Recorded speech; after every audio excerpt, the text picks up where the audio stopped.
and responsible of research projects at national and international level. Her research activities mainly focused on the study of novel technologies and their application in the food industry, including sustainability aspects. She has received grants from the Italian institutions, but also European institutions, as well as from private companies. She is author of more than 300 papers in the field of food engineering and powder technology, and it is an honor and a pleasure personally to have Giovanna as a speaker. I know she's one of the top women scientists in our area. So Giovanna, please welcome and thank you for being here with us. First of all, let me thank you for the kind invitation to give a webinar. It's for me a pleasure and an honor to be here with you and share what we have done, what we have done and what we are actually doing in the field of the application of non-thermal technology for different kind of systems and so forth. Some of you knows already some of these results, but we are still keeping going on studying the application on these novel technologies in different fields. Since I expect some students here, I would like to share with them where Salerno is, which is, for some of you, is very well known. So this is Italy. We have a Zoom with the Campania region, which is over here in the southern Italy. And here is the city of Salerno, where the university belongs to, and the university actually is located next to the city. It's 10 kilometers countryside, with near by the Amalfi Coast. Just a little bit of history to make you curious about this university. This university was started in 1950, but it comes from the 7th century with the medical school of Salerno, Scuola Medica Salernitana, which was founded by a former student of the Persian doctor Ibn Sina or Avicenna. And then when the brother-in-law of Napoleon, Joachim Murat, was the king of Napoli, decided to close this university, and then we restarted in 1950 again. But it's very interesting from the Scuola Medica Salernitana, and those who are curious and wants to see this, I can share with them this Regimen Sanitatis Salernitanum, which is one of the first book indicating the hygiene rules, foods and medical herbs. So talking about foods and how, what are the effects of foods on human health. So this is very interesting because it comes from the year 1000. This is the campus where we are. With a lot of facilities. Some colleagues have been there. Now, of course, we are almost closed down. We have started to a couple of months ago to reopen a little bit from the beginning of May. So now we are allowed to go to work in labs, but lectures and exams are still online. So what I want to talk about here is starting with a very quick vision of what food process innovation is. And talking about food process innovation, we can have two different approaches. These two approaches are regarding the two ways of updating and innovating food production, which are different things and can follow different route. The first is a setup of new processes which integrates traditional and conventional unit operation, which are indeed revised to optimize the processing conditions to optimize their performance. The second way to do innovation is develop conceptually new unit operation to perform in a more efficient way or under quality requirements and specific stage of the production line. What some of my colleagues, which are in the audience, pointed always out was these conceptually new operations are not new in absolute sense, but they are new for the food industry and they must be adapted to the new environment. Among these, you are certainly aware there are all these kind of unit operation, novel technologies, high pressure homogenization, pulsed electric field, pulsed light, plasma, gamma irradiation, ozonization, and so forth, which were set up mainly at the beginning for the purpose of microbial inactivation, but there are a lot of other applications regarding product and process innovation. Among these, I will choose 3 today, and I will quickly show you the principle and applications, the actual application, and then we will discuss about the possible novelties, the kind of different application we can think with these technologies. Well, high pressure processing is well known to most of you, which consists in subjecting to the effect of pressure from 100 to 1000 megapascal foods which are already have been sealed before in flexible packaging, able to transmit pressure everywhere, and with the processing time variable from 1 to 20 minutes, we can do the kind of process we need, mainly microbial inactivation. And the industrial application of this kind of technologies are very well known all over the world, mainly regarding the production of foods like juices, or guacamole is the most known example. And the advantages of the use of this technology with respect to the traditional thermal methods is the low energy consumption and low operating cost due to the compressibility of liquid foods. And another very important aspect is related to the uniformity and independence of the treatment effectiveness on the geometry and size, which is, of course, very important when you think to the equivalent of thermal treatment. Well, among the existing applications, there are prolongation of shelf life, prevention of microbial contamination, new products, manufacturing of partially cooked foods, and so forth. And actually, it's the largest application of high pressure treatments, high pressure processing is the food preservation.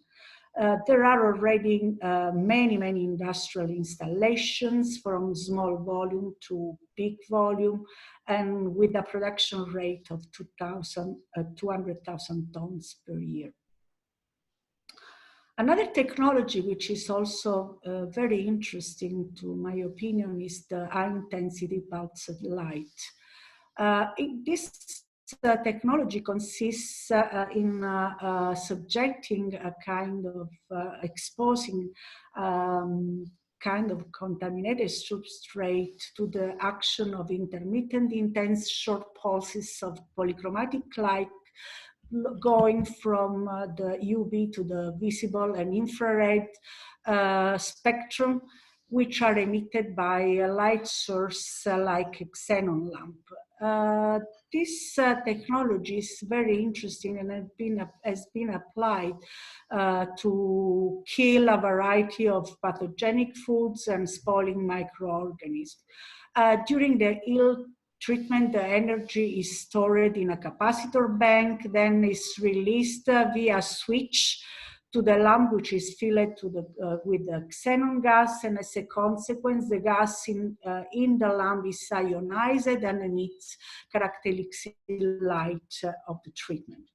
And the characteristic parameter of this treatment is the fluence, which is, or the energy dose, and the exposure time, which are the most important when processing conditions are considered.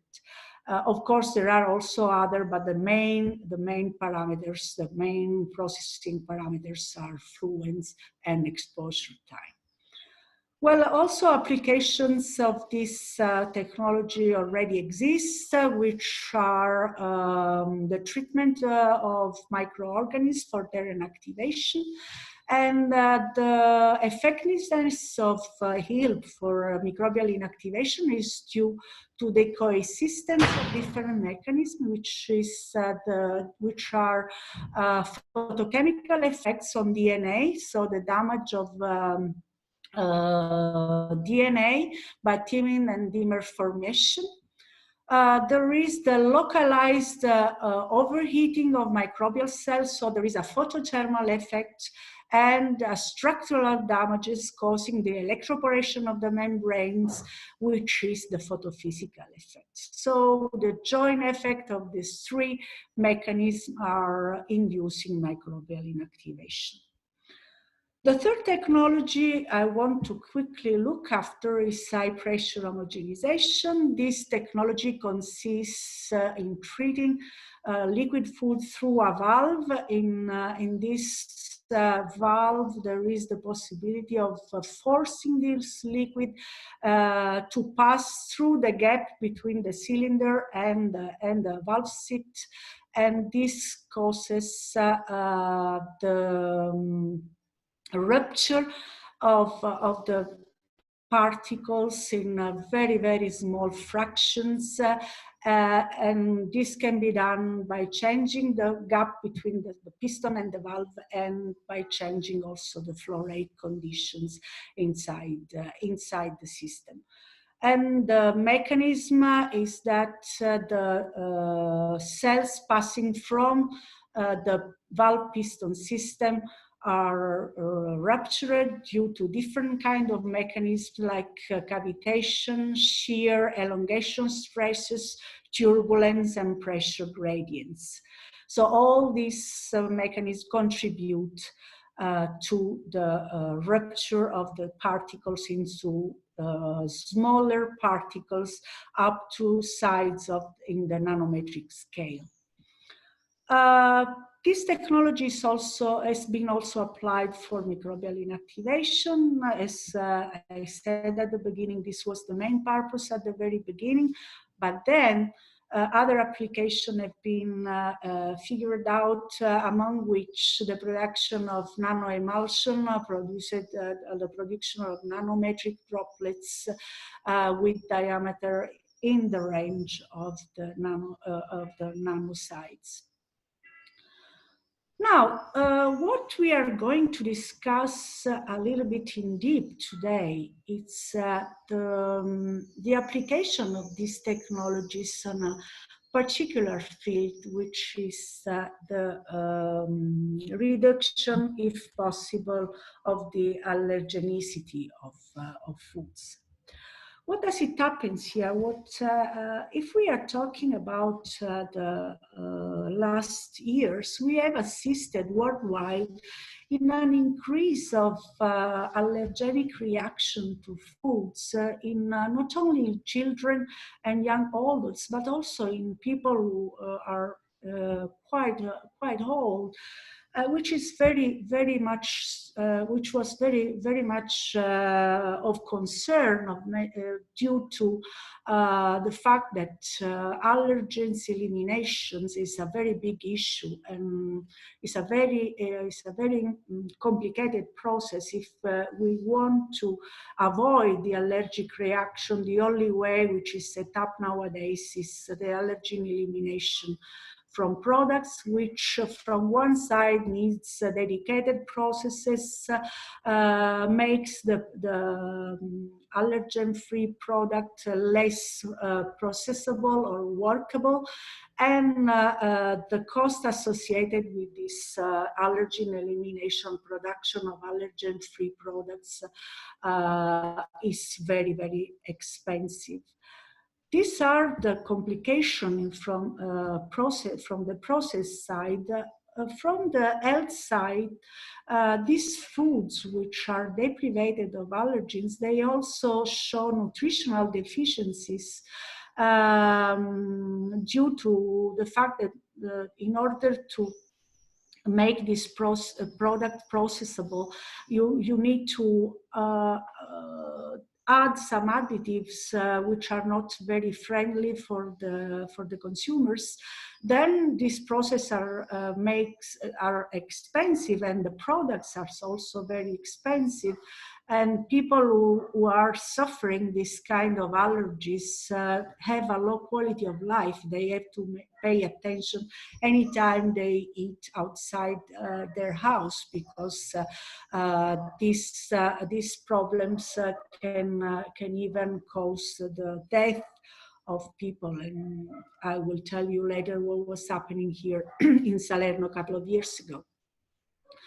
So the first thing that I think is better to show is the mechanism of allergy.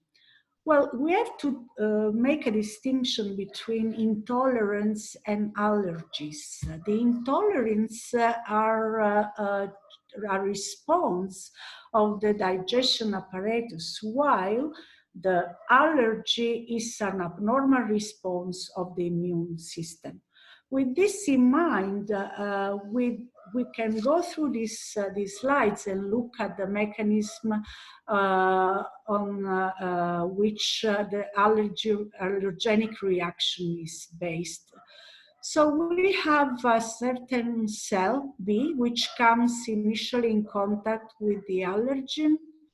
Then the plasma cell secretes antibodies. These antibodies are attached to the mast cell. The mast cell, which present the immunoglobulin receptors.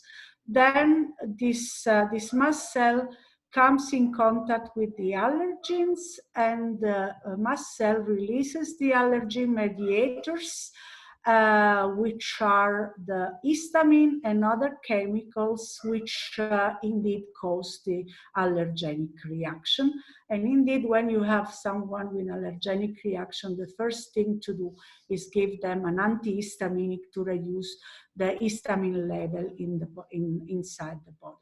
And this histamine, the presence of histamine, can cause different kinds of symptoms, which start from very small level symptoms like runny nose, coughing, itchy. But when the allergic reaction is very severe, this reaction can cause also death because of pulmonary diseases. Well, what are the allergens then? The allergens are proteins, glycoproteins, and naphthalene conjugated with carriers, which have a molecular weight between 5 and 150 kilodalton. And each allergen may present a high number of specific antigens or epitopes. Here you see the main allergens. There are the top 8, but as soon as we keep going with eating different proteins coming from different sources, you never know which one will be the reaction at the end. So this problem must be very well taken into account when introducing into the diet proteins coming from different sources, because then the allergenic reaction is caused by accumulation. So maybe at the very beginning, nothing happens, but as soon as we are subjected to the we are exposed to this protein, the allergic reaction can come more and more often or become more and more severe. So what to do? What are the factors in influencing the allergenicity? If we look to the proteins are characterized by different kind of structure: primary structures, secondary structures, tertiary structure, and quaternary structures. So the different factors are the type of antigens or the epitopes recognized by the antibodies in the combining site, which is called the paratop, the degree of reaction between immunoglobulins and epitopes, the affinity or maturation. But what we are interested today with this lecture on novel technology application on food allergy is the spatial conformation of the allergens.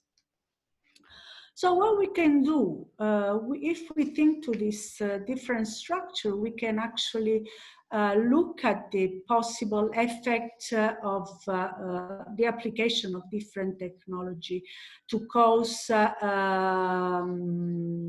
denaturation of the protein, having as a target the quaternary, tertiary, and secondary structure, or the allergen, the reduction of the protein molecular weight through hydrolysis, and this is going to affect the primary structure. So we are going to look to both things, which are the possibility of denaturating the proteins or the possibility of improving the enzymatic hydrolysis in order to get these smaller peptides, which may or may not have a reduced allergenicity.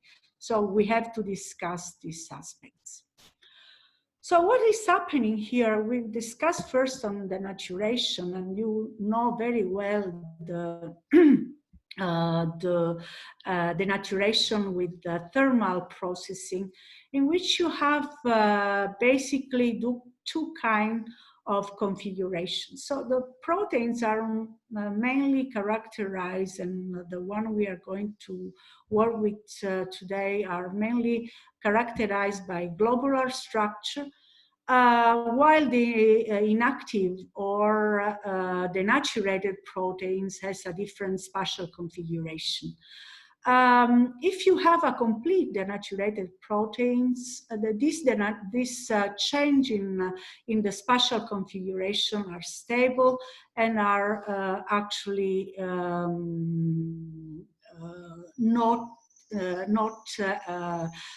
the protein is not returning after you remove the stress causing the denaturation.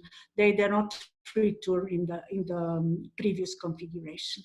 The other possibility, and you have this in warmed milk as an example, you can have the active protein, then you inactivate the protein for a certain time, but as soon as the stress, the eating, is removed, you have the refolding or reconfiguration of the protein, which was only temporarily denaturated. So these are the two possible cases.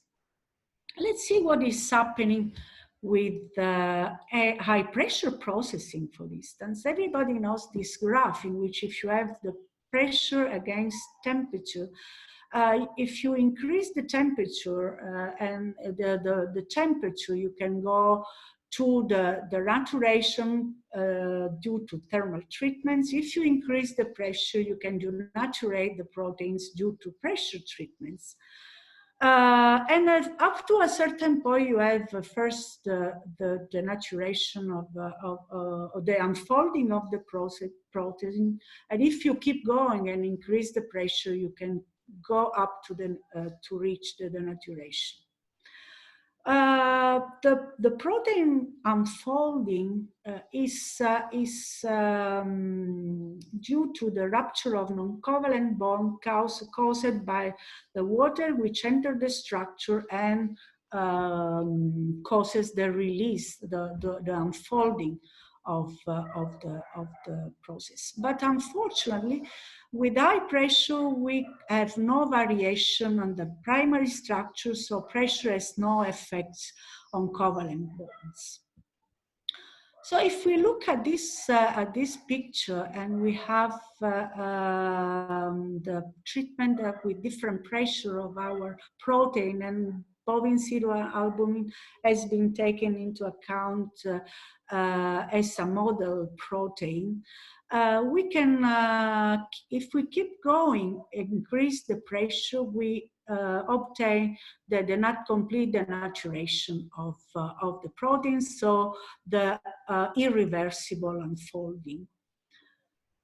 So if instead we are going to use lower pressure, what is we can assist to the protein unfolding first, then as the pressure is released, we assist to the complete refolding of the pressure. We have looked at the gel formation.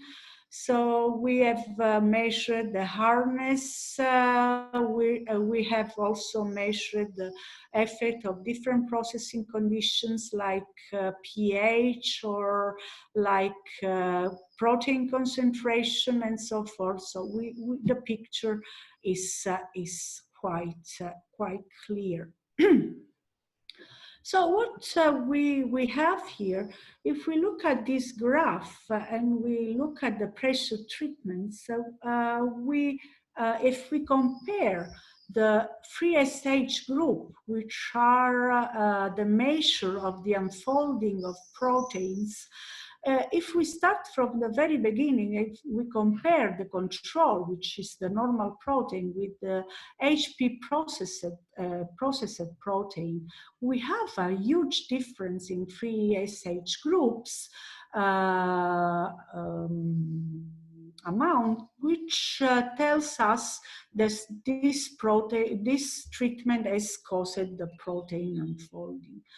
But unfortunately, with this unfolding which occurs, and is very clear from this graph, is not irreversible, is reversible. So if we look to what's happened to our system during the storage, after 10 days, you see that the control and the HPP treated protein have the same amount of free SH groups. So it means that after 10 days, a complete refolding of the proteins has been observed, occurred, and this is due to the fact that this the folded status is the status more favorable from the thermodynamic point of view.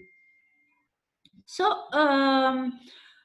we have done the same on whey proteins, and again, we have and whey protein have a different spatial configuration with respect to BSA, but again, we assist to the fact that the refolding occurs, but indeed, we can observe different kind of techno-functional properties of these proteins as soon as the process has been carried out. So even though it is not stable with time, we still observe an effect of the processing on techno-functional properties of proteins, which gives us ideas on what to do with these proteins from their utilization in the food industry, even though the stability of these proteins, unfolded proteins, is not very, very high. Again, we did the same thing with other technologies like HPH, And we see also in this case that we have no effects on the primary structure. This is a very recent paper published on the effect of HPH on whey proteins. We have observed the modification of the secondary structure, so we can observe the FTIR spectra, which tells us that if we increase the pressure and the number of passes through the homogenization valve, we can actually increase the intramolecular beta sheets or alpha helix components of the initials with respect to the initial spectrum. We can do the same with ILP. Well, if we go back to the mechanism, I forgot to tell you that in the case of HPH, the mechanism causing protein unfolding can be the stress, the mechanical stresses that proteins could experience when passing through the homogenization valve, as well as some thermal effect which is occurring during the passage of the fluid into the space between the piston and the valve. For high-intensity pulsed light is the same thing as we know from FDA. We cannot overcome the dose of 12 joule per square centimeter, but even at this low energy dose, we can assist to the thermal effect of ILP treatments, the local increase of temperature, which indeed is responsible for protein unfolding. So also in this case, we have observed the protein unfolding, which is of course depending on the energy dose applied. We have measured the increase of the free SH group in whey proteins, as we did for the other non-thermal technologies, and this is the first thing I want you to present you. The other thing on which this unfolding of proteins can be an advantage is when, as I said before, instead of causing the denaturation of proteins, we want to achieve through enzymatic hydrolysis the formation of smaller peptides, which, as I said, couldn't be less allergenic than the protein. So the production of hypoallergenic food through enzymatic hydrolysis. What is happening here is that if we use some enzymes, we can cut the big proteins into small peptides or amino acids, and these proteolytic enzymes attack specific sites depending on the kind of proteins and on the kind of enzymes considered. The advantage of obtaining hypoallergenic food through enzymatic hydrolysis is that the temperature used for this process is very small, so the thermal damage occurring to the foods is moderate with respect to other treatments for reducing the allergenicity of foods. So what we have done was proving the different kind of proteins with different kind of enzymes, and the technologies were used to assist the hydrolysis reaction, but also in other cases to pre-treat the proteins which afterwards underwent the hydrolytic reaction. So the use of the technology can be in two ways. The first way is assisted, the hydrolysis assisted by the use of the non-thermal technology. The other way was pre-treating with a non-thermal technology the protein and then carrying out the hydrolysis reactions. So what is happening here? The pressure, for instance, with high pressure processing, with this process conditions, so pressure between 100 and 400 megapascal, these pressure levels are unable to inactivate these proteolytic enzymes. So what we can observe is that with increasing the pressure, we could assist to the increase or the increase of the hydrolysis reaction rate. And this was observed for both proteins that you see in this slide, which were BSA and casein respectively. So both proteins are able to undergo hydrolysis with proteolytic enzymes, and this hydrolysis reaction rates is improved under high pressure conditions.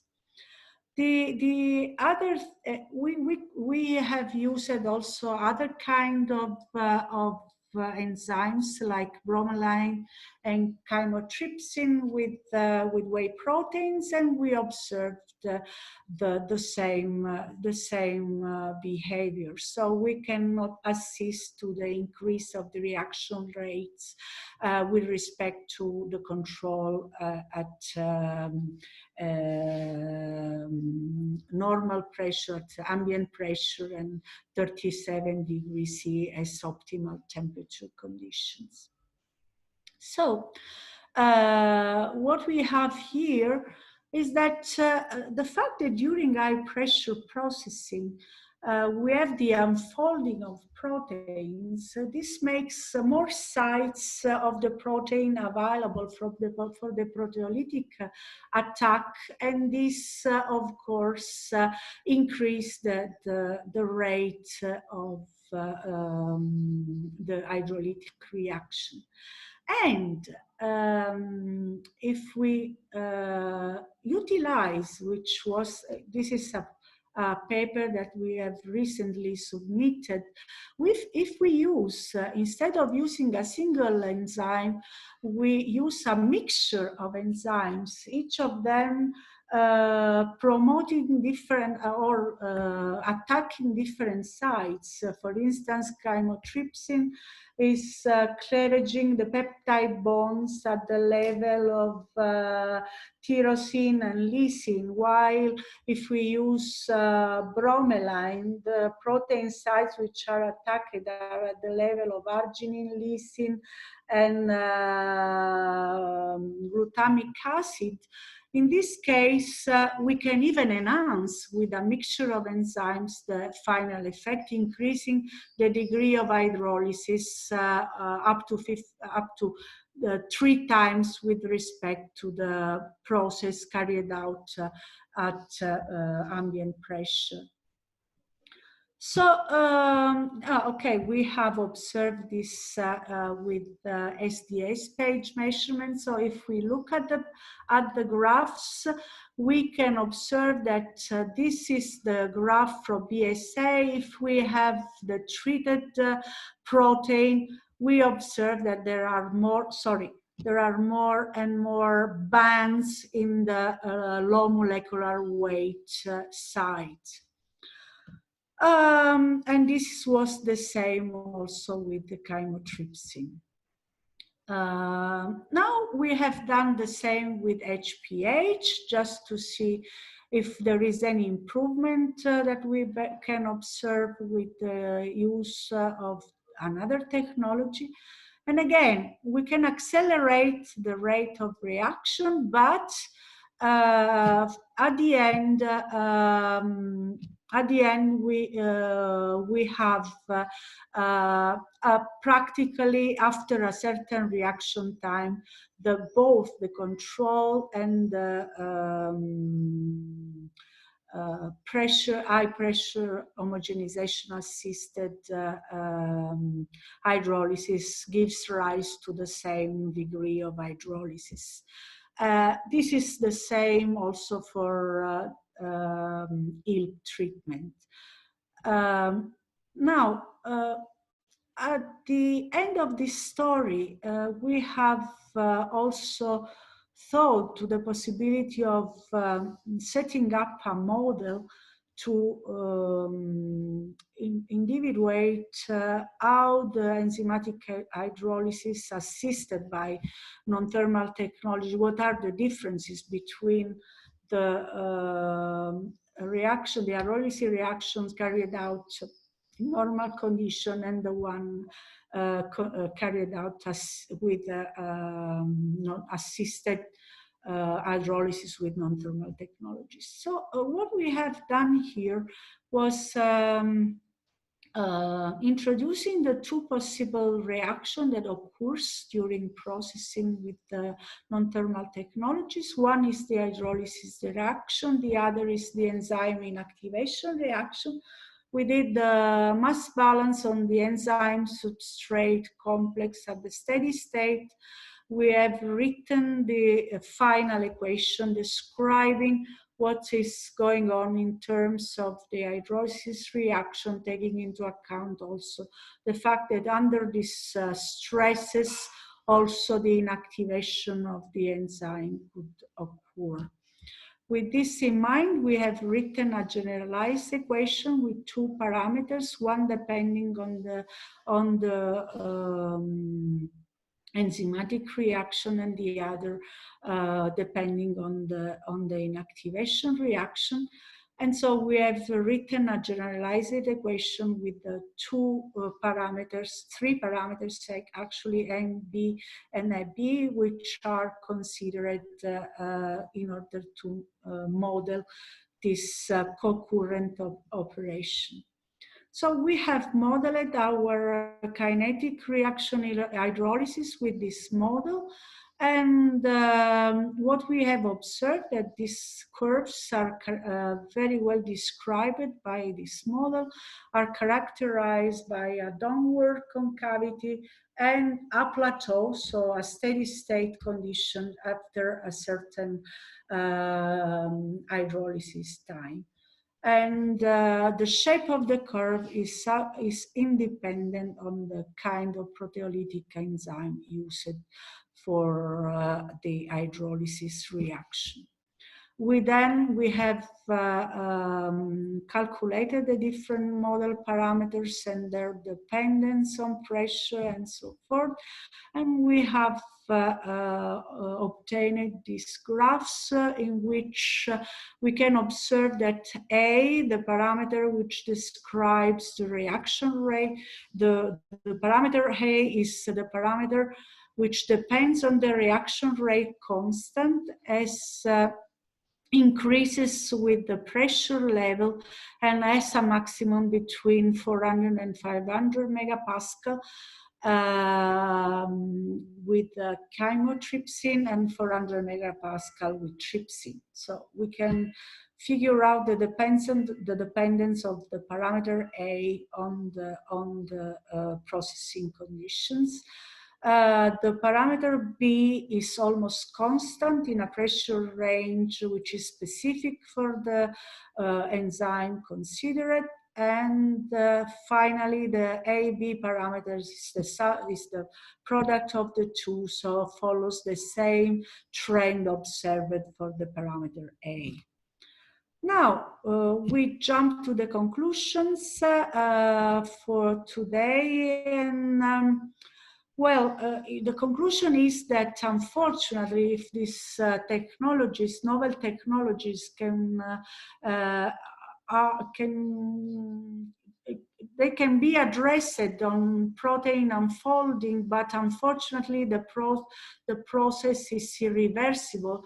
So the effect of processing on the structure of the proteins is there, but since the system is thermodynamically unstable, after a certain time the protein recovers its original folded status. But this unfolding can be utilized or can be positively utilized if we consider to use the non-thermal technologies to assist the hydrolysis reaction in order to produce hypoallergenic foods. And so in this case, we can really achieve some conclusion because we can accelerate the process. And even though the final hydrolysis degree is not higher than that we achieve in at processing conditions with no stress, no external stress applied, we can accelerate the reaction rate, which is of utmost importance if we think through the industrial application of this hydrolysis on a different type of proteins. So as we observed, these proteolytic enzymes work differently depending on their specificity on the hydrolysis reaction sites. So they can be they can be enhanced. The effects can be enhanced if synergistically we apply different kind of proteolytic enzymes together in order to improve the overall effect of on the reaction rate. Then there are still things to be clarified, which are the composition of the protein hydrolysate. Actually also another open question regards the properties, the techno-functional properties of these hydrolysates, how they behave with respect to the proteins, the original proteins. And with that, I would like to show you, to present you my group. They are not all there anymore, but without these people, the work that I have presented wouldn't be possible. So we are here in the lab before COVID, unfortunately. So now we can go there, but only 5 or 6 people per day are allowed. And with this, I thank you for your attention. Gracias por su amable atención, and grazie per la gentile attenzione. Thank you very much again for your kind invitation. Thank you so much, Giovanna, for sharing your knowledge with us today. So we can start the question and answer portion of this webinar. Remember, if you want to make the question, sorry, if you want to ask the question yourself, you can ask it directly to the speaker. So you just have to mute your microphone, but you can also write it in the chat and I can read it aloud for you. So I have Karina with one question. Do you mind to turn on your microphone, please?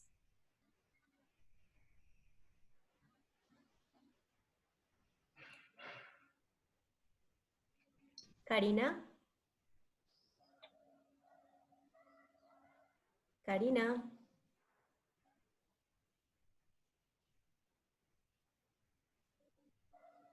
I think she... Do you mind if I say hello to Mija? No, please. Hi, Mija.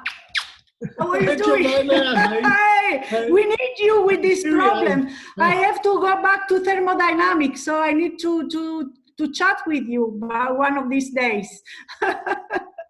Maybe I have some thermo, but my dynamic is down. Oh, okay, yeah, true. The dynamic of everybody after 3 months of lockdown.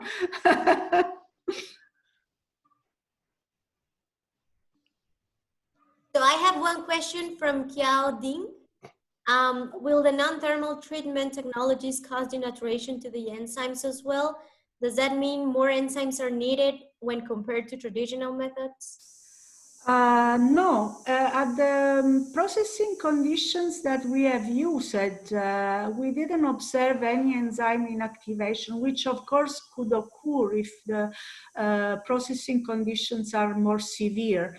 But if this happens, we could do the hydrolysis in a different way. So before hydrolysis, we can pre-treat the proteins with one of these technologies, and then doing the hydrolysis, adding the proteolytic enzyme, since the refolding is not instantaneous, so it takes time to the protein to refold to this original status. So we can add the enzyme afterwards in order to be sure that the hydrolysis occurs at ambient pressure, ambient conditions, also at 37 degrees C, which was observed as the optimum temperature for this kind of hydrolytic reactions, and then being sure that the enzymatic, the enzymes resist to the application of the technologies. But at the conditions applied, in the model, we have done both, just in case we want to use more severe conditions, which with some technology is possible. But for instance, for high pressure homogenization, if we go at higher pressures, like 500 megapascal for high pressure, or more passages in HPH, in high pressure homogenization, what we observe is that we cause the formation of clusters, because the proteins are going to attach to each other, form globules, and thus that means that the hydrolysis reaction goes down because of this global cluster formation. So the enzymes cannot enter the proteins and do its attack to the sites for enzymatic attack. Thank you. I have another question from Javier Solorza, which is, how about the cost of these technologies? I should think, but I don't know if it is very expensive. Okay. Yeah, some of these technologies are very expensive, but so there are, of course, and I forgot to put this slide. Maybe before I send you the presentation, I could add this slide, because we have done a kind of SWOT analysis, advantages, disadvantages. The problem of utilizing this technology to produce hypoallergenic or reduce the allergenicity is that with this technology we could preserve the overall quality of food, so we don't have thermal damages or other problems which could occur to foods when they are processed to produce non-allergenic foods. So from the health point of view of the consumers, the use of these technologies, just even though the costs are high, is justified by the fact that the overall quality of these foods is going to be higher than the normal non-allergenic food. That was the reason why we thought to these technologies. Another advantage is that for ILP and HPH, they are continuous technology. So if you have a continuous system, this could be managed in a little bit better manner in terms of costs. But still, it's of course a problem, because, but from the health point of view of the consumers, since this is one of issues related to the consumption of non-allergenic food, this could be a very serious advantage. Thank you. I also have a question from Dr. Mehmet Resat, if you want to ask it. Yeah. Thank you for the brief presentation. Do you hear me? Yes. Of course. Thank you for your brief presentation. I would like to ask a question about the other non-thermal technologies. Do you have any study for the application of ultrasonication treatments instead of high pressure pulse light to inactivate microorganisms or hydrolyze the undesirable enzymes in spite of the difficulties? I think that all this technology could be used. The only one I have some concern is pulsed electric field, because we have made calculation with a former collaborator of mine.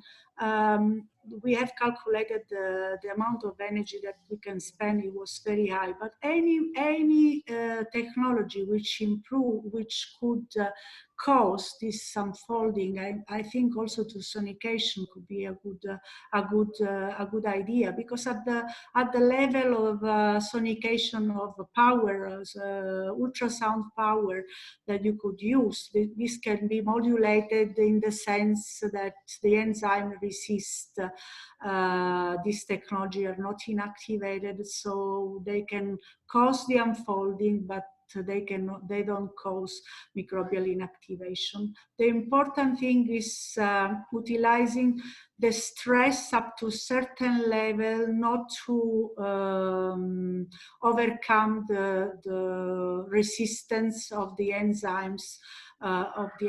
But I'm sure you are well aware that enzyme resist high pressure even during production of juices or other things, so are the most resistant, pressure resistant species. And so I think it could be done, yeah. Thank you. I have also one comment from Marcelo. Giovanna, it is always great to attend to your presentations. I'm always learning new interesting things from you. Congratulations for the excellent work from you and your team. Thank you. Grazie mille. And I have to mention, we have collaborated with Marcelo to do part of this work. So he's well aware, and he's also in one of the common paper we have. So this is very interesting. I forgot to mention this, right? I have one last question so that we can leave a couple of minutes for you to say hi to friends and colleagues. Okay. Have you ever, from Ivan Valderas, from Tecnológico de Monterrey here in Querétaro, have you ever tried this kind of treatments in order to generate protein hydrolysates from legume seeds proteins? Not yet, but this is a work that we have in mind to do. The first is the study of the functionality of this, the protein functionality we studied. So we have 2 publications which appeared very recently. Maybe I can send the